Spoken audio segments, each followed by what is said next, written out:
중국의 진나라에 해당이라는 지혜로운 현자가 있었습니다.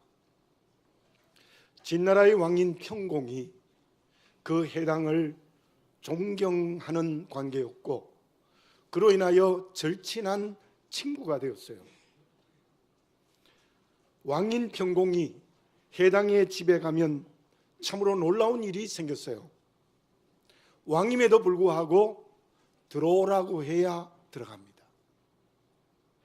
앉으라 해야 앉습니다. 밥을 먹자 해야 함께 식사할 수 있습니다. 왕이었지만 평공은 언제나 해당에게 순종했습니다. 그런데 그렇게 존경하고 무슨 말이라도 순종했던 이 평공은 그 친구인 해당에게 어떤 관직도 주지 않았고, 그리고 정사에 관여하지도 못하게 했습니다. 맹자는 이 예를 들면서 이렇게 말을 했습니다. 평공이 해당을 존경한 것은 왕의 신분으로 친구가 된 것이 아니라 같은 사람으로 대한 것이다. 사람이 친구를 선택할 때 지위나 재산과 권력을 보지 말고 오직 덕으로 사귀어야 된다. 우리가 이 세상에 살아가면서 친구를 선택하는 것이 얼마나 소중합니까? 그런데 그 친구를 바르게 선택해야 된다는 것을 평공과 해당의 예를 통해서 맹자가 제자들에게 가르쳤던 것입니다. 친구의 선택만이겠습니까?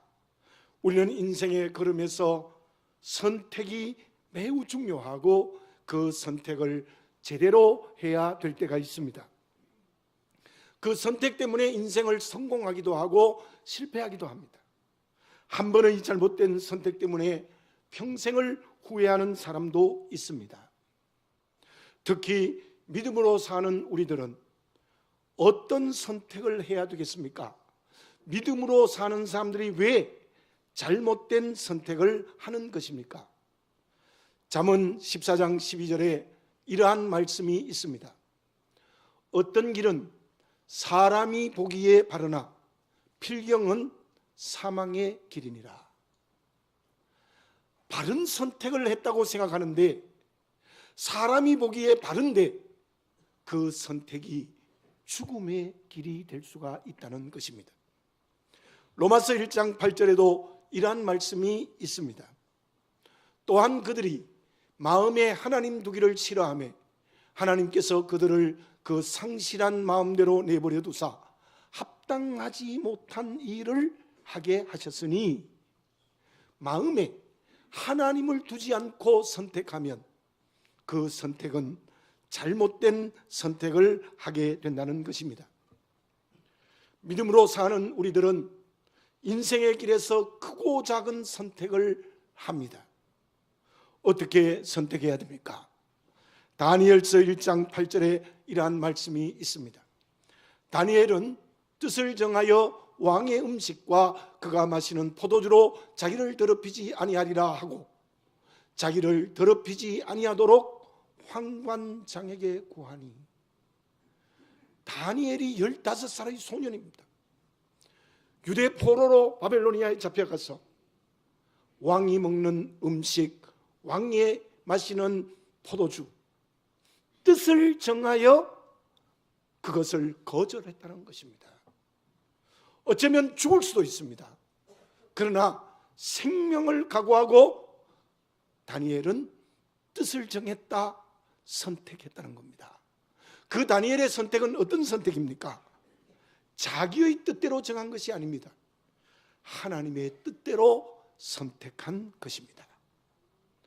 그런데 엘리야가 이세벨의 칼날이 무서워 남방 저 로뎀나무 아래로 도망칠 때의 모습은 어떻습니까? 물론 엘리야의 모든 선택은 하나님의 뜻대로의 선택이었습니다. 특별히 갈멜산 전투에서는 생명을 걸고 하나님의 뜻대로 선택했습니다. 그런데 바로 그 이후에 도망자가 된 그의 선택은 이세벨의 칼날로 내 목숨을 잃을까 봐 두려워서 자기의 뜻대로 선택을 해버리게 되었던 것입니다.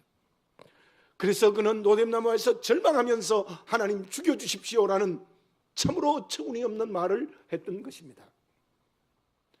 저와 여러분들은 주님의 십자가의 은혜로 구원받은 하나님의 자녀입니다.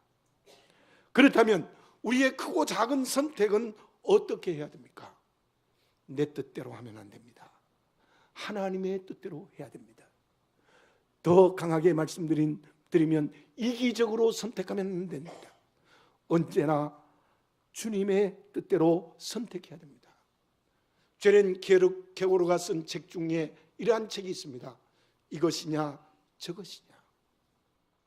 게고르는 그 책을 통해서 무슨 얘기를 하는가 하면은 자기의 약혼녀와 결혼할 것인가 안 할 것인가로부터의 인간적인 선택에서 출발하여 하나님의 뜻을 선택해야 된다는 거예요. 내 뜻이 이것이라면, 하나님의 뜻이 저것이라면 내 뜻인 이것을 버리고 하나님의 뜻인 저것을 선택해야 된다는 것입니다. 지금 저와 여러분에게 어떤 선택이 기다리고 있습니까?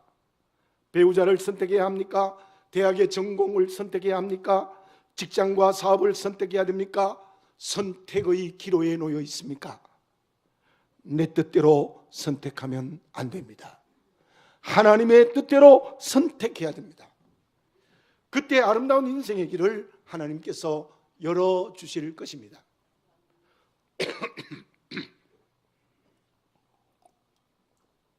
그러면 하나님의 뜻대로 선택하기 위하여 나는 어떤 사람이 되어야 합니까?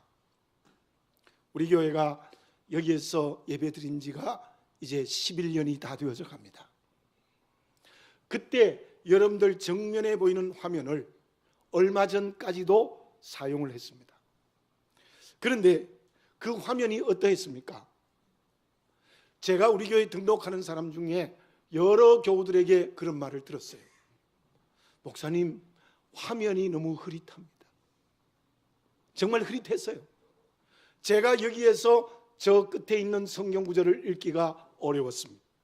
특별히 어르신들이 보시기에 어려움이 있었습니다. 그런데 바꾸고 나니까 어떻게 되어졌습니까? 확실하게 보이죠. 명확하고 분명하게 보입니다. 저도 말씀을 증거할 때 성경 말씀은 바로 앞을 보고 읽을 수가 있습니다. 저는 그렇게 화면이 바뀌어져서 명확하고 정확하고 분명하게 보이는 것을 보고 느낀 것이 있습니다. 오늘 본문의 말씀 12절에 보면은 거울로 보는 것 같이 희미하나라는 말씀이 있습니다. 거울이 왜 희미합니까? 라고 반문할 수 있습니다. 요즘은 우리 앞에 있는 거울은 우리의 얼굴을 거의 똑같이 비추어줍니다. 그런데 2000년 전에는 요즘과 같은 거울이 없었습니다. 평민이나 가난한 집에는 아예 거울이 없었고요. 부잣집에도 청동으로 만든 거울이 있었습니다. 청동을 깨끗하게 닦아서 거울로 사용했습니다. 아무리 청동을 깨끗이 닦아도 그 거울은 희미하게 모습을 비춰줄 수밖에 없었죠. 그래서 그 당시에는 거울을 보는 것을 희미하다라고 사람들이 비유로 실제로 얘기하기도 했습니다. 바울이 왜 거울을 비유해서 희미하다고 말했습니까? 제가 우리 교회 화면이 바뀌고 느낀 것과 비슷합니다. 9절을 봉독해 드립니다. 우리는 부분적으로 알고 부분적으로 예언하니 12절을 읽습니다. 우리가 지금은 거울로 보는 것 같이 희미하나 그때에는 얼굴과 얼굴을 대하여 볼 것이요 지금은 내가 부분적으로 아나 그때에는 주께서 나를 아신 것 같이 내가 온전히 알리라. 지금 고린도 교회가 심각하게 다투고 있습니다. 별의별 문제로 다 다투어요. 우상의 제물을 먹느냐 안 먹느냐, 머리에 수건을 쓰고 예배를 드리느냐 그렇지 않느냐. 근데 그 중에 가장 큰 문제가 은사의 문제였습니다. 은사라는 뜻이 무엇입니까? 은혜라는 카리스라는 말에서 나온 카리스마가 은사입니다. 그 은사는 다 하나님이 선물로 주신 거예요. 그 은사 중에서도 가장 심각한 문제가 방언과 예언이었습니다. 그래서 예언이라는 말씀이 직접 오늘 본문의 말씀에 나오고 있습니다. 읽은 말씀의 뜻이 무엇입니까? 하나님이 주신 선물인 방언과 예언, 그것은 하나님이 주신 것 중에 부분적인 것이라는 겁니다. 하나님이 주신 것 중에 희미하다는 것입니다. 그러므로 방언과 예언을 가지고 자랑하지 말라는 거예요. 근데 10절의 말씀에 어떤 말씀이 있습니까? 온전한 것이 올 때에는 부분적으로 하던 것이 패하리라. 12절 하반절에 보면 그때에는 주께서 나를 아신 것 같이 내가 온전히 알리라. 자, 이 말씀을 설명하면 이렇습니다. 이 세상의 모든 삶, 그리스도인의 삶도 부분적이고 희미합니다.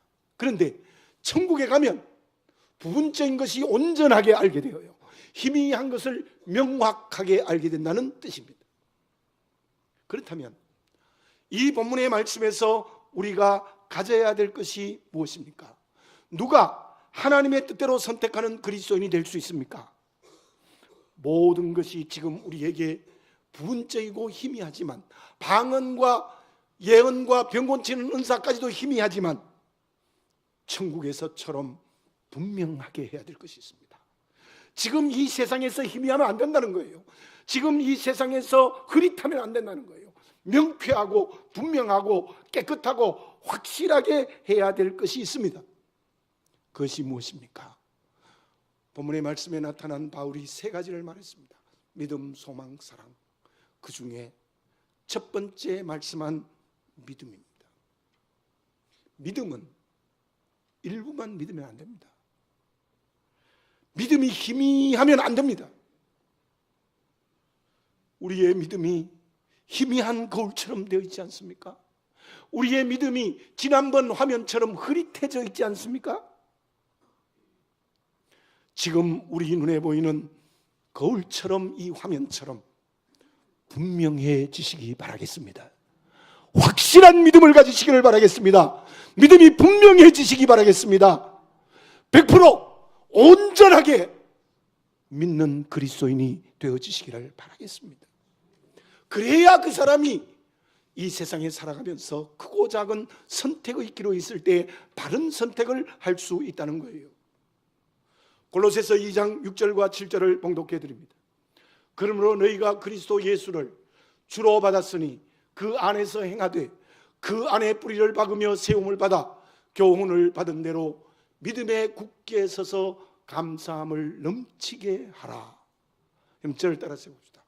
믿음에 굳게 서서. 한 번 더. 믿음에 굳게 서서. 한 번 더 합니다. 믿음에 굳게 서서. 그렇습니다. 믿음에 굳게 서야 하나님의 뜻대로 선택해요. 믿음이 희미해요. 믿음이 분명하지 않아요. 믿음이 부분적인 것만 믿고 있어요. 그 사람은 하나님의 뜻대로 선택을 할 수 없습니다. 그렇다면 믿음에 굳게 서서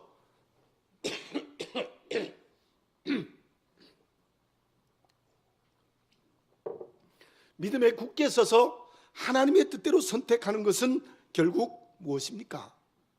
하나님을 믿는 가장 중요한 것은 하나님의 말씀대로 순종하는 것입니다. 하나님의 말씀이 나의 인격이 되어야 합니다. 하나님의 말씀이 나의 모든 삶이 되어야 됩니다. 앞에서 읽은 골로새서 2장 7절에 교훈을 받은 대로라는 말씀이 나와 있죠. 교훈을 받은 대로라는 말씀은 말씀이 인격이 되고 삶이 되어야 믿음에 굳게 설 수 있다는 거예요. 여러분들 화면에서 세 가지가 쓰여 있죠. 말씀에 순종해야 믿음에 굳게 섭니다. 말씀에 순종하고 믿음에 굳게 서야 주님 뜻대로 선택하는 그리스도인이 될 수 있다는 것입니다. 에스더를 생각해 봅시다. 그녀는 포로된 유대인이었습니다. 그의 지혜와 아름다움으로 페르시아의 왕후가 되어졌습니다. 그런데 총리인 하만의 계략으로 사촌오빠 모르드게가 장대에 달리고 유대인 전 민족이 멸망을 당하게 되어졌습니다. 그 사실을 사촌오빠 모르드게가 듣고 그는 금식하며 기도합니다. 그리고 에스더서 4장 4절에서 이러한 고백을 합니다. 죽으면 죽으리이다.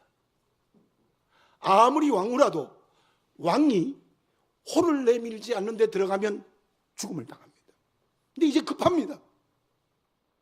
왕후인 에스더는 죽으면 죽으리란 결단을 하고 왕이 호를 내밀지도 않았는데 들어가서 상황을 보고했습니다. 그 에스더는 말씀에 순종했습니다. 믿음에 굳게 섰습니다. 그로 말미암아 생명을 건 주님의 뜻대로 선택을 한 거예요. 결과는 우리가 너무나 잘 알고 있습니다. 자신과 모르드게 온 동족이 생명으로 살아나는 역사가 일어났고, 그뿐 아니라 모르드게와 자신이 더 높은 자리에 올라가는 하나님의 축복을 받았습니다. 바울의 아테네 전도를 다시 한번 생각해 봅시다. 그는 그때 주님의 십자가와 부활의 복음이 희미했어요. 왜냐하면 철학의 도시에서 바울이 스토익 에피큐로스 철학을 중심으로 복음 전거했습니다. 그러다 보니까 복음이 뒷전으로 밀려난 것입니다. 그것이 아테네 전도의 실패의 원인이었습니다. 교회도 세우지 못했습니다. 영국이 19세기에는 해가 지지 않는 나라라는 별명을 붙였습니다. 조그만 나라입니다. 우리나라와 비슷합니다. 그 영국이 세계를 다 정복하는 해가 지지 않는 나라였어요. 빅토리아 여왕 때였습니다. 어떤 외국의 원수가 물어봤습니다. 어떻게 이 나라가 이렇게 부강한 나라가 되었습니까? 영국 국민은 성경을 사랑합니다. 그리고 그 성경 말씀을 묵상하고 말씀대로 살기 때문입니다. 그리고 또 하나의 사건은 영국의 의회파에 밀려난 청교도들이 생명을 구하기 위하여 북아메리카로 갑니다. 그들이 세운 나라가 오늘의 미국입니다. 그 미국이 청교도 정신으로 얼마나 신앙 정신으로 나라를 이끌어갔습니까? 그때 어떤 대통령은 이런 고백을 했습니다. 나에게는 상관이 있습니다. 나의 상관은 하나님이십니다. 그래서 나는 그 하나님의 말씀대로 정치합니다. 지금의 미국은 어떻습니까? 제 개인의 생각으로는 에브라함 링컨 혹은 그 전의 대통령의 신앙과는 완전히 이제는 멀어지고 희미해져 갑니다. 부분적인 것으로 끝납니다. 이 미국이 어떻게 될지 저는 영적으로 다시 한번 생각할 수 있습니다. 사랑하는 교우 여러분, 누가 하나님의 뜻대로 선택하는 지혜로운 사람이 될 수 있습니까? 말씀이 인격과 삶이 되시기를 바라겠습니다. 그러므로 말미암아 믿음에 굳게 서시기 바랍니다. 믿음이 희미해져 가고 있지 않습니까? 사람과 세상의 거울 앞에 내가 서 있지 않습니까? 말씀의 거울 앞에 나를 비추시기 바랍니다. 분명하고 확실한 믿음의 그릇이 되시기를 바라겠습니다. 말씀이 인격이 되고 삶이 되시기를 바라겠습니다. 그러므로 언제나 하나님의 뜻대로 선택하는 아버지 하나님이 기뻐하시는 자녀가 되어질 수 있을 줄로 믿습니다. 그러면 말씀대로 믿음의 선택을 하는 그리스도인은 어떤 사람이 될 때 가능한 것입니까? 데이비드 A. 시멘즈가 쓴 어린아이의 일을 버리라는 책이 있습니다. 여러분들이 보시는 책 표지가 그 책의 중심 주제를 말하고 있습니다. 한 어른이 안경을 쓰고 넥타이를 메고 있습니다. 멋진 양복을 입고 있습니다. 그런데 입에는 젖병이 물려 있고 장난감 자동차를 타고 있어요. 그리고 주변에는 곰돌이와 온갖 장난감이 널려져 있습니다. 저자는 이 책에서 무엇을 말하고 있습니까? 심리적인 내용이지만 미성숙한 어른을 설명하고 있습니다. 그 미성숙의 모습을 저 책에서 12가지로 설명을 하고 있는 것이 저 책입니다. 어떤 사람이 말씀대로 믿음의 선택을 하는 그리스도인이 될 수 있습니까? 11절을 제가 다시 한번 봉독해 드립니다. 내가 어렸을 때에는 말하는 것이 어린아이와 같고 깨닫는 것이 어린아이와 같고 생각하는 것이 어린아이와 같다가 장성한 사람이 되어서는 어린아이의 일을 버렸노라. 저를 한번 따라서 해볼까요? 장성한 사람이 되어서는 어린아이의 일을 버렸노라. 아멘. 희미한 믿음을 가진 사람은요, 영이 미성숙한 사람이에요. 어린아이의 영의 모습을 가지고 있다는 거예요. 말씀이 인격이 되고 삶이 되지 못하여 믿음의 바른 선택을 제대로 못하는 것은 영이 성숙하지 못하기 때문이에요. 믿음의 연륜은 오래되었는데 아직도 영적으로 어리지 않습니까? 젖병을 물고 있지 않습니까? 교회에서 열심히 봉사하고 수고하고 있는데 아직 영적으로 장난감을 가지고 놀고 있지 않습니까? 장난감 자동차를 타고 있지 않습니까? 그렇게 미성숙한 신앙은 하나님이 기뻐하지 않습니다. 그 사람이 희미합니다. 부분적으로 합니다. 말씀의 인격과 삶이 되지 못합니다. 믿음에 굳게 서지 못합니다. 그러므로 주님의 뜻대로 선택하지 못하는 거예요. 그들은 고린도 교회 교인들처럼 공동체를 분열시키거나 문제를 일으킬 수 있습니다. 그렇다면 정말 말씀대로 믿음의 선택을 하는 영이 성숙하고 영이 제대로 자라는 사람은 어떤 사람입니까? 또 그렇지 못한 사람은 어떤 사람입니까? 먼저 미성숙한 사람의 예를 한번 들어보겠습니다. 다른 사람에게 상처를 줍니다. 정죄하기에 바쁩니다. 덕이 없습니다. 언제나 자기만 의로워요. 바울이 왜 고린도전서 13장의 노래를 했겠습니까? 우리는 고린도전서 13장을 사랑의 노래라고 너무 아름답고 귀하게 봅니다.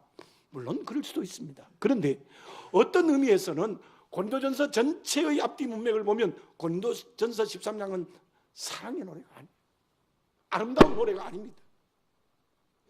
바울이 고린도전서 13장을 쓴 것은 고린도 교회 교인들 보고 너무 안타까워서 제 개인의 생각으로는 울면서 이 노래를 불렀을 것 같아요. 고린도 교인들이 하나님이 주신 은사로 준 방언과 예언을 전부 자기의 것으로 바꾸어 버렸습니다. 그리고 내가 받은 은사만 최고라고 자랑했습니다. 자기를 의인시했습니다. 방언과 예언의 은사로 다른 성도들에게 상처 주고 정죄합니다. 교회를 하나 되게 하지 않고 파벌을 만들었습니다. 실로 바울이 본문에서 말씀한 것과 같이 그들은 영적인 어린아이였습니다. 나는 어떻습니까?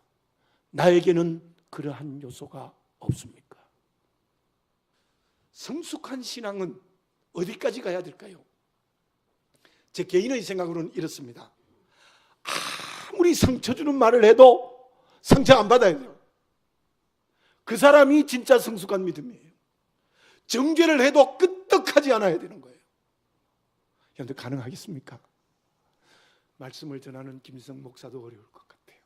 그러나 우리의 영적으로 성숙해지면요, 상처 안 받습니다. 아무리 말해도 정죄해도 끄떡하지 않습니다.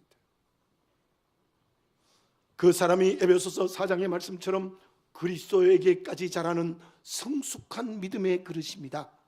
그 성숙한 신앙을 본문에서 구체적으로 찾아봅시다.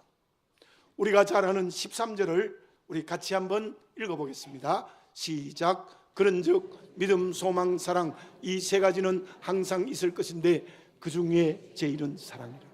아멘. 그런데요, 저는 개인적으로 이 말씀을 읽으면서 이 말씀이 틀렸다는 생각이 너무나 많이 들어요. 왜냐하면요, 믿음, 소망, 사랑 세 가지 중에 제일이 있을 수가 없습니다. 제일이 있을 수가 없어요.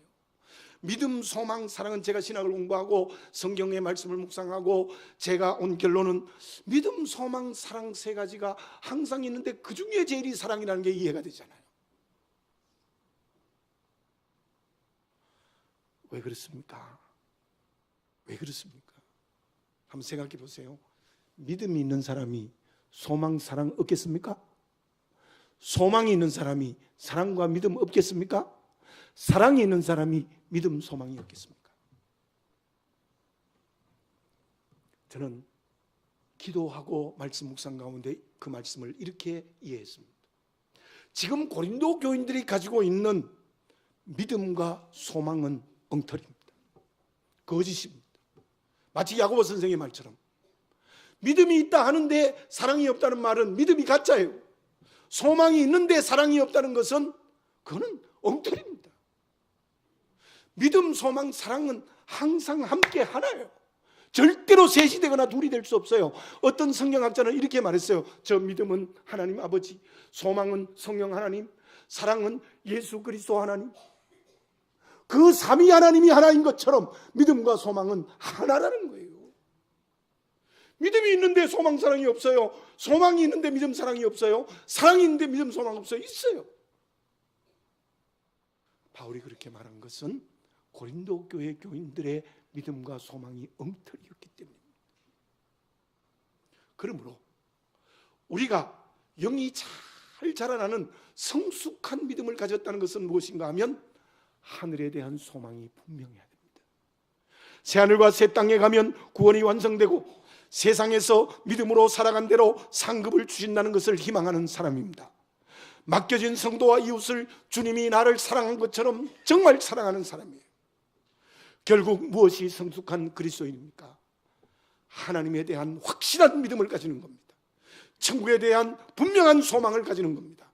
이웃에 대한 사랑을 실천하는 것입니다. 그 세 가지가 하나가 되는 거예요. 이 셋은요 서로 이유이고 결과입니다. 그 사람이 하나님의 뜻대로 선택하는 성숙한 그리스도인이 될 수 있을 줄로 믿습니다. 성경 말씀에서 성숙한 그리스도인을 뽑으라면 저는 바나바를 소개하고 싶습니다. 바나바는 모든 재산을 사도들 앞에 두고 안디옥 교회의 목회자가 되어졌어요.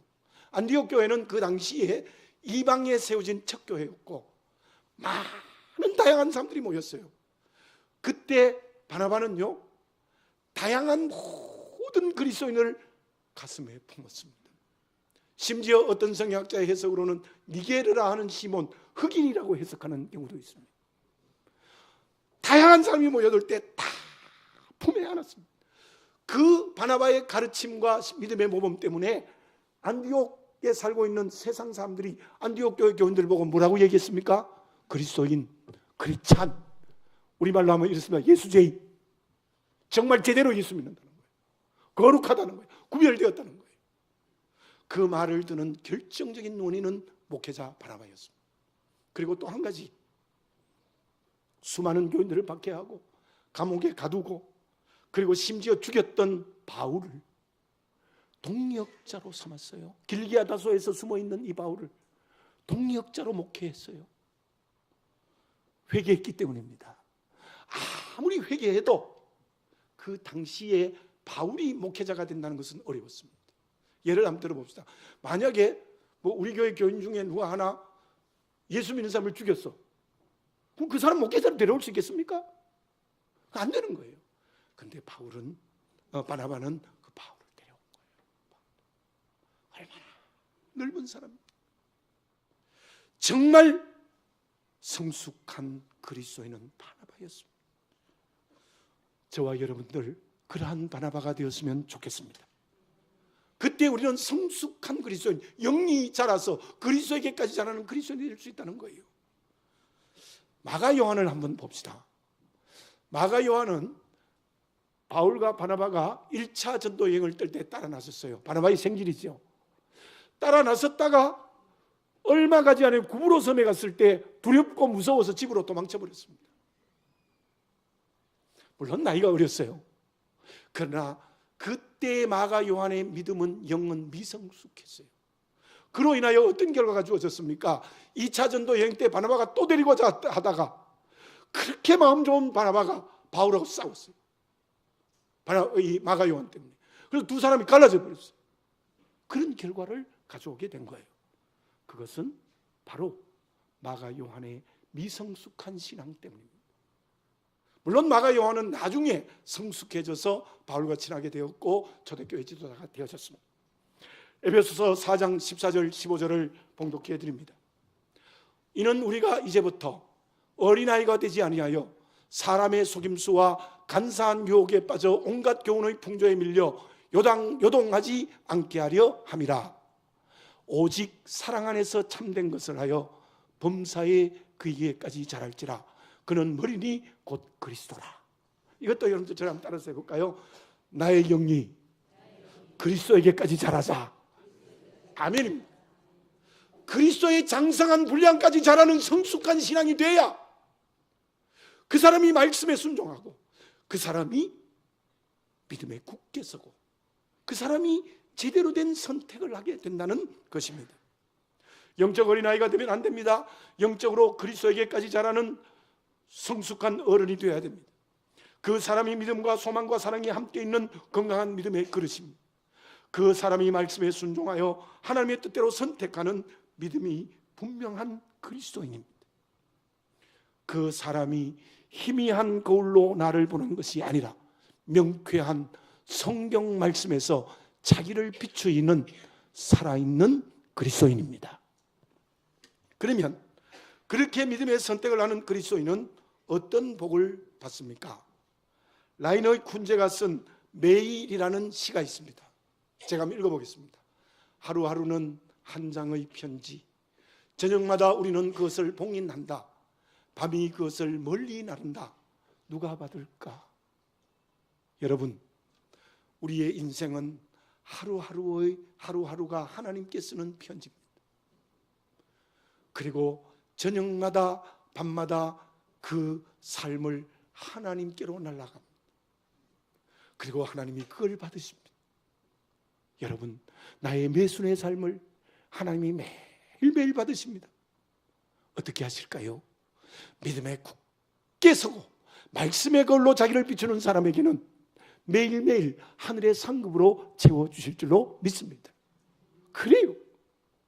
하나님께서 우리가 믿음에 굳게 서서 말씀의 걸로 자기를 보고 그렇게 살아가는 사람에게는 매일매일 하늘의 상급을 채워주시는 거예요. 믿음이 흐릿하면 하나님은 안 채워주세요. 뿐만 아니라 믿음의 선택을 하면 하나님이 사명의 문을 열어주십니다. 확실히 믿습니다. 정말 우리가 제대로 된 믿음의 선택을 분명하게 하면 하나님께서 우리에게 하나님의 일을 할 수 있도록 길을 열어주실 줄로 믿습니다. 모든 환경과 관계를 동원하여 나를 축복하실 줄 믿습니다. 능력 주셔서 축복할 줄 믿습니다. 모든 것을 주셔서 사명을 감당하게 하는 큰 은혜를 허락하여 주실 줄로 믿습니다. 이보다 더 큰 축복이 어디 있겠습니까? 청동 거울로 보는 희미한 믿음의 길을 걸어가면 안 됩니다. 맑은 푸른 하늘을 보는 것 같이 분명하고 확실한 믿음을 걸어가시기 바라겠습니다. 그것은 말씀의 거울로 나를 비추는 것입니다. 그러므로 육체에 남은 때가 천국의 상급을 채워나가며 하나님의 사명을 감당하는 참으로 복 있는 인생의 길을 걸어가는 그리스도인이 다 되어지시기 바랍니다. 기도드리겠습니다. 거룩하신 아버지 하나님, 나를 정직하게 보게 해 주시옵소서. 우리의 믿음이 자라지 못하여 우리의 영이 아직 어린아이가 아닙니까? 그래서 남에게 상처 주고 정죄하며 그리고 내가 가장 의롭다고 말하는 잘못된 길을 걸어가고 있지 않습니까? 영이 자라나서 말씀의 거울로 나를 보게 하시고 믿음에 굳게 서게 하여 주시어서 언제나 하나님의 뜻대로 선택하는 살아있는 그리스도인이 되게 해 주시옵소서. 그러므로 말미암아 천국의 상급을 쌓아나가며 이 땅에 사는 동안 주의 사명의 길을 걸어가는 살아있는 그리스도인이 되게 해 주시옵소서. 아버지 하나님, 희미한 청동의 거울로 나를 보지 말고 명쾌하고 분명하고 확실한 말씀의 거울에서 나를 보게 해 주시옵소서. 예수님의 이름으로 기도드립니다. 아멘. 주신 말씀 기억하시면서 찬송가 545장 찬양하시겠습니다.